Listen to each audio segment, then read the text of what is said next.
What's up YouTube, Varnesh here and welcome to the channel. Very recently we got information on the 12 Days of Winter event that Infinity Ward is doing for us. You can check out the video for that. But we also got a patch with weapon balances. Yes, some of these were needed, some of these were probably not, but I did want to put together a video to go over some of these balances, and it took me a little while. I wanted to get a chance to go and play games with some of these weapons. That way I could give you my thoughts and opinions on whether the balances are necessary or not. So let's get into it. First up, we have the Mauler Mammoth, and I just recently did my epic weapon review of the Mauler Mammoth. Now, this doesn't affect any of the other Mauler variants, but the Mammoth does have a recoil increase. Now, it doesn't seem very drastic, and if you follow my suggestions of using that VMC sight, you're probably not even really going to notice a difference. But there is a little bit of a noticeable recoil increase, especially the longer that you fire the weapon. So do be aware of that. If you recently just bought the Mammoth, it's still probably one of the best epic weapons out there. So don't let this deter you from purchasing that weapon if it's something that you've been saving up for. Next up, we have the R.A.W. The R.A.W. got an increased hip spread and a slight recoil increase. Now, the recoil increase is noticeable if you've been playing with the weapon a lot. Now, previously the R.A.W. was crazy even at range, so you're not going to be getting as many crazy long shots as you were previous unless you're using like the VMC sight. And then we also have the hip spread. You've all seen the videos out there, people just going ham with the R.A.W. with a laser sight. It's crazy. So I'm kind of glad to see this hip spread balance on this. It was probably necessary, but even if you're, up shoving the R.A.W. up somebody's butt, you're still going to kill them if you're hip firing. That's not going to change. Next up, we have the DMR-1. The DMR-1 is now a one-shot kill to the head. Thank you, thank you, thank you. It is a freaking sniper rifle, for crying out loud. So the fact that we couldn't get a one-shot headshot kill previous to this weapon balance was just baffling. So now it's actually a one-shot kill to the head with the DMR-1. So this will reward those players with a nice aim and a nice trigger finger. You'll be able to get more one-shot headshots with the DMR-1. I'll look forward to seeing those kill cams. Next up, we have the EBR 800. As many of you know, the EBR, when you shoot it, fires straight up into the air. It's kind of crazy. It took me by surprise when I first started playing with the weapon in beta to get a feel for it.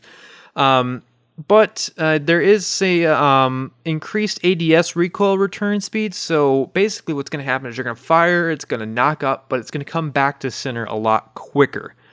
So that should help you. And then they say to help with shot recovery, which is just that. It's to get you back in the fight just a little bit sooner. So they were probably seeing that too many people were dying too quickly after getting it only one shot with the EBR 800. This should help fix some of that. Next up, we have a change to how Akimbo weapons work. Now, these are just going to be pistols. Nothing else has Akimbo except for the HVR Gemini. But my guess is that this will just mostly affect the actual attachment Akimbo. And what you're going to get is a slight reduction in damage range as well as an increase in the hip spread scale. So basically, the reason this came about is because you will have a lot of people that run around with Akimbo laser-sighted pistols like the Kindle 44s, or I forget what the classic weapon one is right now, but they were just running around destroying people with a laser sight and Akimbo on these pistols. So this is just their way of trying to balance it out, and you're really going to have to close the gap a little bit more with the change in how Akimbo hip spread works. Next up, speaking of pistols, we have the Kindle 44, which also gets increased hip spread, as well as the Hornet. That's the classic weapon I could not remember the name of. The Hornet also increases the hip spread. So if you're using the Hornet or the Kindle 44 with a Kimbo, you're going to notice probably a massive increase in the hip spread. So do be aware of that. Make sure that you're stacking that with a laser sight if you're going to be using those weapons with a Kimbo and running around trying to do your thing with your Akimbo pistols, people. Yeah.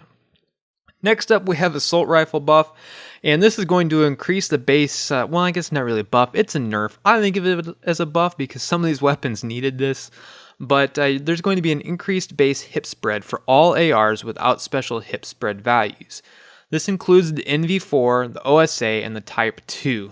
Now, the Type 2, some of you will be a little mad because it goes into Akimbo mode, and you're going to be really disappointed probably because there's going to be, an increase in the hip spread.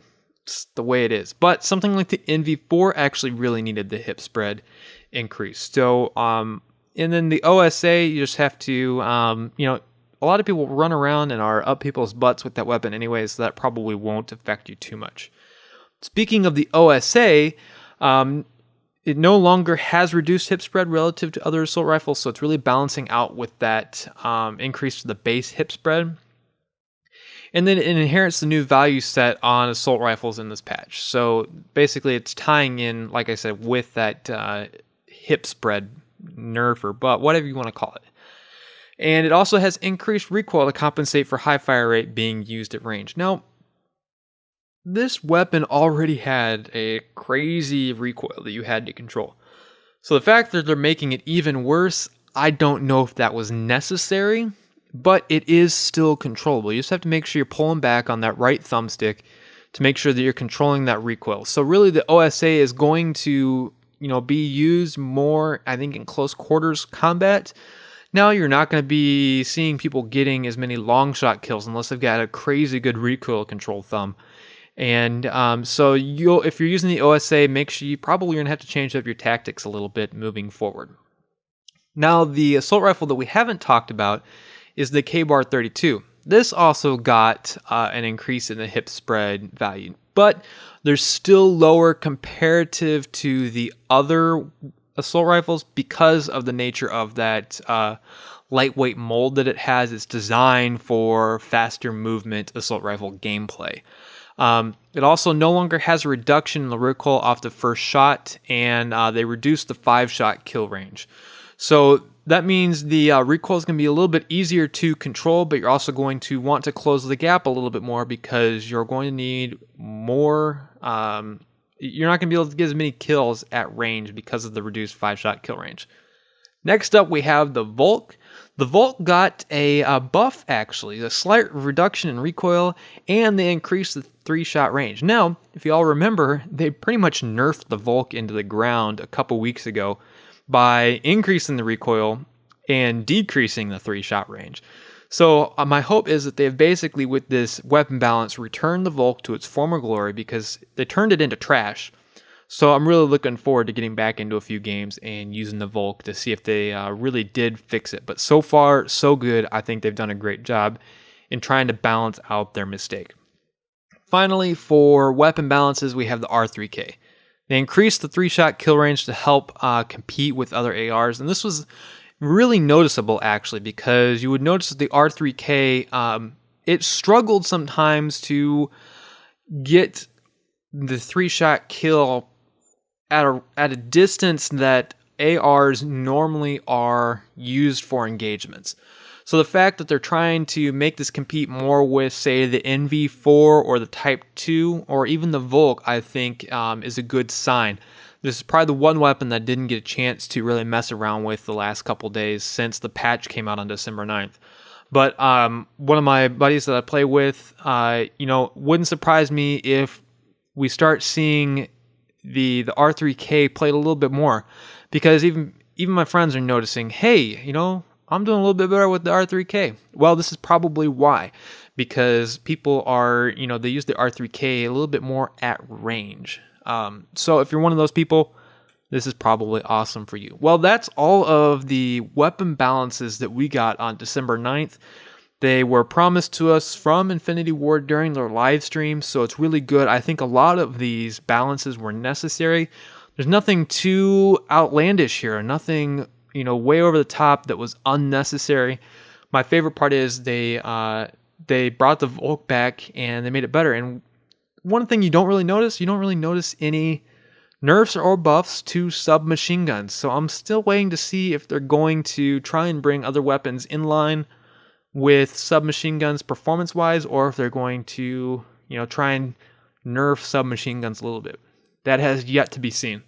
But if it happens, you can find out here. So thank you for visiting the video. This is the second update video we've done this week. So if you stuck around this far, you rock, you're awesome. I hope you'll stick around for more videos by subscribing to the channel. If you like this one, make sure you give it a thumbs up. And, let's use the comments down below. What do you think of these weapon balances? Is there anything that you think was unnecessary? Let me know. Until next time.